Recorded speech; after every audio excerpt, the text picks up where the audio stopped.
Hello, good morning. कैसे हैं आप लोग? मैं तो ठीक हूँ, आप भी ठीक होंगे। बेटी आई थी मेरी और चली गई। बेटियाँ बहुत अच्छी होती हैं, बेटियाँ बहुत अच्छी होती हैं। जिनके एक बेटी होती है वो भी भाग्यवान होता है, जिसके दो होती हैं वो तो और भी ज़्यादा भाग्यवान होता है। जिनके 3 4 5 6 होती हैं तो वो एक राजा होता है। बेटियाँ बहुत अच्छी होती हैं। मैं तो हमेशा दुआ करती रही हूँ भगवान से। मैं आज भी यही भगवान से दुआ करती हूँ कि मेरे एक बेटा था, उसकी जगह मेरी एक बेटी होती है। मेरा फ़ोन लॉक हो गया, बंद हो गया और मैं परेशान हो गई। मैं क्या करूँ? दुकानदार के पास गई, खुलवाया, कई चीज़ें उसमें से उड़ गई। फ़ोन भी 2 3 साल पुराना हो गया था। मैं रोने लगी। वो रोना मेरी बेटी से मेरा देखा नहीं गया और मेरे लिए ले आई। आई तो ले आई। वो कहती है कि मम्मी आपने मुझे पढ़ा कर 7 पुश्तें सुधार दी हैं। आपने मुझे पढ़ा लिखा के इस लायक बना दिया है कि मेरी आने वाली 7 पीढ़ी भी सुधर गई हैं। कितनी अच्छी बात करती है वो, इतनी समझदारी की बात करती है। मैं सोचती हूँ पता नहीं कहाँ से उसके अंदर इतनी समझ आ गई। कह रही आपने 7 पीढ़ी सुधार दी मम्मी मुझे पढ़ा के, मेरी आने वाली पीढ़ियाँ भी सुधर गई। आज तुमने मुझे इस लायक बना दिया, मैं आपको एक 15-20 हज़ार का कोई गिफ्ट नहीं दे सकती क्या लेके? और बताऊँ, उसके हस्बैंड भी उतने ही अच्छे हैं। बहुत अच्छा लड़का है वो। ये देखिए, ये दिखाई देता है कि आपका बैकग्राउंड कैसा है। केवल बच्चे के व्यवहार से दिखाई देता है कि आपका बैकग्राउंड कैसा है। अगर जड़ खराब होती है ना, हमारी एक ही बात बताई मुझे उसने, मम्मी परेशान क्यों होती हो? अगर जड़ खराब होती है तो आप कैसे उम्मीद कर सकती हो कि उसका फल भी अच्छा होगा? अगर पेड़ की जड़ खराब है तो उसका फल भी खराब ही होगा। आप अगर जड़ पेड़ आपको एक ऐसा मिला है जिसकी जड़ खराब है, आप उसे सींच ही तो सकते हैं। आप उसमें पानी तो दे सकते हैं, खाद ही तो दे सकते हैं। अगर उसकी जड़ खराब है तो उसका फल भी खराब आएगा।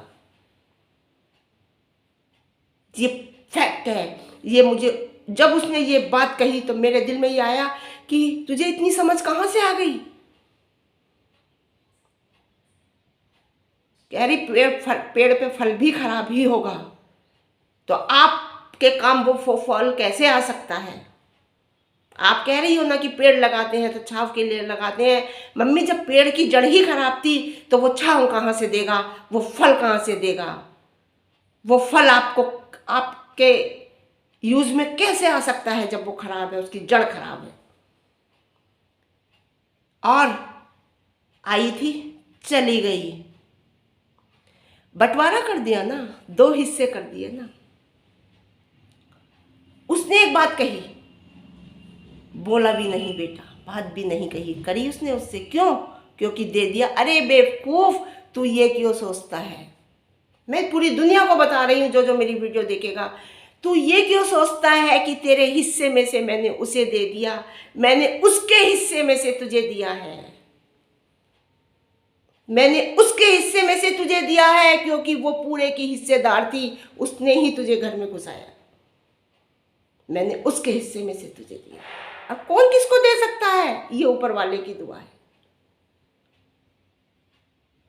उसने एक बात कही, मम्मी आज अगर मुझसे कोई बात नहीं करता, कोई बात नहीं, अगर ऐसा तुम्हारे मरने के बाद होता तो मुझे ऐसा लगता कि मैं दुनिया में अकेली हो गई। आज मैं स्ट्रांग हो गई हूँ। अब मुझे तुम्हारे मरने के बाद मुझे नहीं लगेगा कि मेरा कोई नहीं। अब मुझे जो जो मेरे ऊपर आदमी जब जब रोता है वो और स्ट्रांग होता है। उसने कहा, अभी मुझसे यही कहा, सुबह बात करी उसने रात, कि मैं और स्ट्रांग हो गई, अब मुझे नहीं लगेगा। अगर तुम्हारे बाद ऐसा होता मम्मी तो मुझे बहुत बुरा लगता। एक चंद रुपयों की खातिर रिश्ते रखते हैं लोग, पैसे की खातिर। इसका मतलब अगर कोई पैसा खर्च करता है किसी पे या किसी के लिए काम कर रहा है तो इसका मतलब वो किसी लालच में कर रहा था। तुम निस्वार्थ नहीं कर रहे थे उसके साथ। अगर मैं किसी के साथ कुछ कर रही हूँ, मैं अपने दिल से निस्वार्थ करती हूँ। मैं बदले की भावना नहीं रखती कि इसके बदले मुझे कुछ मिलेगा या इसके बदले मुझे कुछ कोई देगा। मैं निस्वार्थ करती हूँ, मैं फर्ज समझ के करती हूँ, ये मेरा फर्ज है। घर में नहीं, एक बाहर भी। अगर किसी के यहाँ मैं 2 टाइम खाना खा लेती हूँ ना, किसी बाहर भी, तो मैं सोचती हूँ कि नहीं, यहाँ मेरा अंश था। खिलाने वाला कौन होता है? यहाँ मेरा अंश था। अगर आप किसी के ऊपर, किसी को कुछ दे रहे हो या किसी के लिए कुछ कर रहे हो, तो बदले की भावना से कि ये हम इसके बदले हमें ये मिलेगा, और नहीं मिला तो छोड़ दिया, बहुत अच्छी बात है।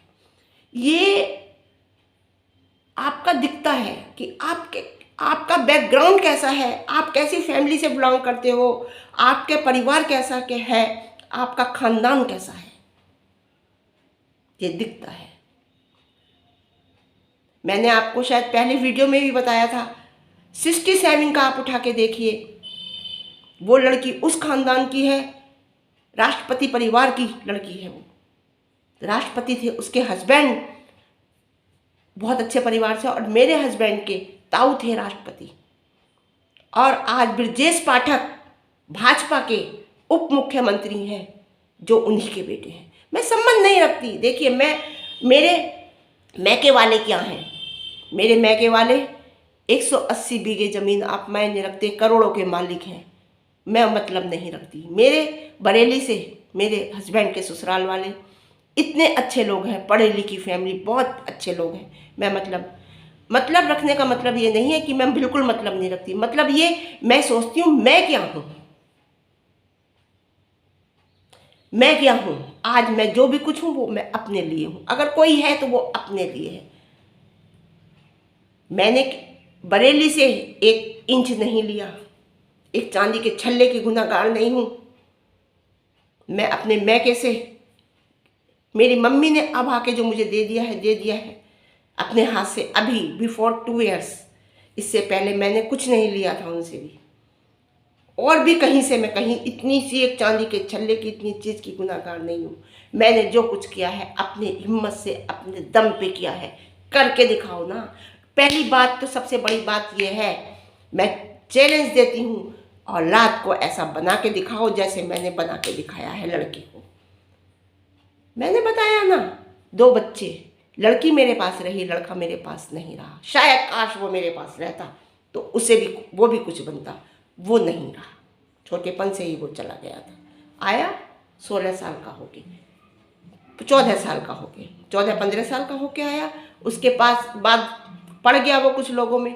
बताऊंगी, बहुत कुछ बताऊंगी आगे, मैंने आपसे कहा ना, सब कुछ बताऊंगी। तो मैं यही कहूंगी बस कि देखिए, कभी भी किसी के साथ आप करो तो निस्वार्थ करना। उसका जो फल देता है ना, वो उसका जो आपको मुआवजा मिलता है ना, उसका जो आपको रिजल्ट मिलता है ना, वो ऊपर वाला देता है। और वो ऐसा देता है कि पूरी दुनिया का मुंह बंद कर देता है। समझे? खुशी से अगर हमें कोई 1 रुपया दे रहा है, अगर आप उसे हंस के लोगे ना, तो सामने वाले के दिल से भी दुआ निकलेगी। और आप उसे रो के लोगे ना, और आप उसे बद्दुआएं लेके लोग, बुरा सोच के लोगे ना, वो पता नहीं रहेगा या नहीं रहेगा आपकी। बात रही मेरी रिटायरमेंट के केवल 6 या 7 साल है। 4 साल पहले मैं रिटायर हो जाऊंगी अपनी उम्र से। वो इसलिए क्योंकि मैंने एफिडेविट लगा के हाई स्कूल किया था। मैंने 9th नहीं किया था, एफिडेविट लगा के हाई स्कूल किया था, 8th के बाद सीधा। तो एफिडेविट उस टाइम 18 साल की उम्र में बालिग माना जाता था। तो 18 साल के का एफिडेविट बन के हाई स्कूल में लगा, तो वो मेरी उम्र वही लिखी गई। तो उस टाइम मैं 13 साल की थी। तो मैं 4 साल पहले रिटायर हो जाऊंगी अपनी उम्र से। तो मेरे 6-7 साल रिटायरमेंट के हैं, 7 साल 6 साल होंगे। उसके बाद मैं कहाँ जाऊंगी, ये कोई क्यों सोचता है? मेरा कुछ नहीं पता। मैं तो एक उड़ती पंछी हूँ, पता नहीं मैं कहाँ जाऊंगी। मैं यूनियन में घुसी हुई हूँ, मैं लोगों की सेवा करने के लिए घुसी हुई हूँ, सोशल वर्कर बनी हूँ, इसलिए यूनियन में घुसी हूँ। मेरे यूनियन वालों ने साफ कह दिया है मेरे से, कि नीता काम सिखाना शुरू कर दिया है मुझे, 2 दिन लखनऊ 2 दिन दिल्ली इसलिए रुकती हूँ मैं कि तुम केवल आके यहाँ रिटायरमेंट के बाद रहना और यहीं काम करना। दिल्ली चाहे दिल्ली रहूँगी तो दिल्ली पे काम करूँगी, लखनऊ रहूँगी तो लखनऊ काम करूँगी, ऑल इंडिया में है मेरा हमारी यूनियन।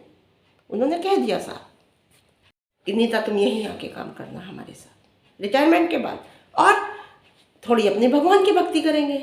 क्या रखा है, कोई कुछ नहीं लेके गया, यहीं रह गया है। दुआएं लेके गया है लोगों की दुआएं। अरे लोग काली के मंदिर की पूजा करते हैं, पहले अपने काली के मंदिर में एक मेरे एक भाई हैं टाट वाले, वो हर सुबह अर्ली मॉर्निंग आंधी तूफान बरसात हो वो मंदिर में जाके झाड़ू जरूर लगाते हैं। और आज किसी बात की कमी नहीं है, बेटी विदा हो रही थी तब भी वो सुबह को पहले झाड़ू लगाने गए, बाद में आके उन्होंने बेटी विदा की। लेकिन आज मैं तुम्हें एक बात बताऊं कि माँ उनकी बहुत दुखी होके खत्म। माँ को उन्होंने नहीं रखा, माँ उनकी दूसरे बेटों के पास रही है।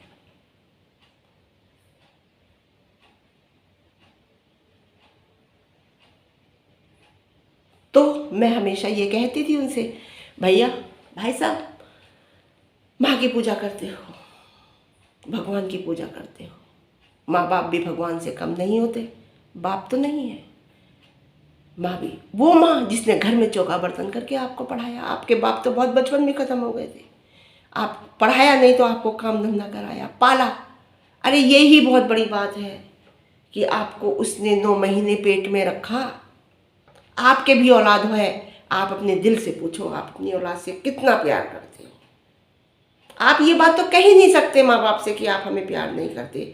अगर आपके आगे औलाद है तो आप अपने दिल पे हाथ रख के देखिए कि आप अपनी औलाद से प्यार करते हो या नफरत करते हो।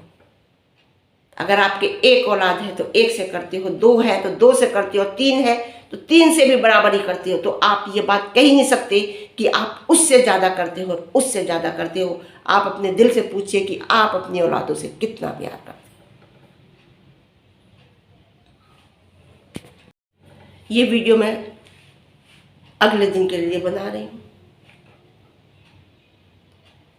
कुछ बात थी मन में, दिल में, कह देती हूँ, मेरी आदत है। मैं खुला बोलती हूँ, सबके सामने बोलती हूँ, क्योंकि मैं सच बोलती हूँ। मैं झूठ नहीं बोलती, मैं पीछे नहीं बोलती, मैं सामने। मैं कहती हूँ कहीं यहाँ नहीं, मेरी 25 साल जॉब को हो गए। मैंने एक बात ही अपनी अधिकारी से कहती हूँ, मैडम मेरी झूठ उठा के देख लेना, आप एक झूठ मेरा पकड़ लेना, उस दिन जैसा आप कहोगी मैं वैसा करूँगी। यही मैं अपने अधिकारी से कहती हूँ। और जब मैं सेंटर पे नहीं होती हूँ ना तो मैं साफ कह देती हूँ मैं नहीं हूँ, मुझे नहीं आना। बोलती हूँ, बहुत मजबूरी में बोलती हूँ। अब मुझसे लोग कहते हैं कि अपने लिए लोग ना पैसे उठा के रख देते हैं कि बुरे वक्त में काम आएंगे। अरे उठा के पैसे क्यों रखने, बुरा वक्त ही क्यों आएगा, ये सोचो ना, जो वो काम आएंगे। और जब बुरा वक्त आएगा ना तो भगवान बैठा है ना, वो कहीं ना कहीं से कर देगा। पूरी जिंदगी अब बन रहा है घर, ये घर मैंने सेल कर दिया मैंने सेल, मैं दोनों को दे रही हूँ। दिखा नहीं पा रही हूँ, टाइम नहीं मिलता है, सीधा स्कूल से वहाँ चली जाती हूँ। कल बिल्कुल टाइम नहीं मिला, आज मेरा सिर खुला रह गया तो सिर में मेरे दर्द है। सिर मेरा खुला रह जाता है तो दर्द हो जाता है। ऐसा कहा है कि वो बच्चे जब होते हैं तो सिर खुला रह जाता है, हवा लग जाती है तो उसमें दर्द रहता है। कोई इसकी दवा हो तो आप बताना। अगर सिर खुला रह जाता है ना तो जहाँ हवा लगती है तो दर्द हो जाता है। ठीक है, मिलती हूँ। आज कुछ बात थी मैंने आपसे कर दी है अपनी। मिलती हूँ आपको एक अच्छी वीडियो के साथ। वीडियो पसंद आए तो लाइक करना, चैनल पर नए हैं तो सब्सक्राइब और मुझे कमेंट। Okay bye.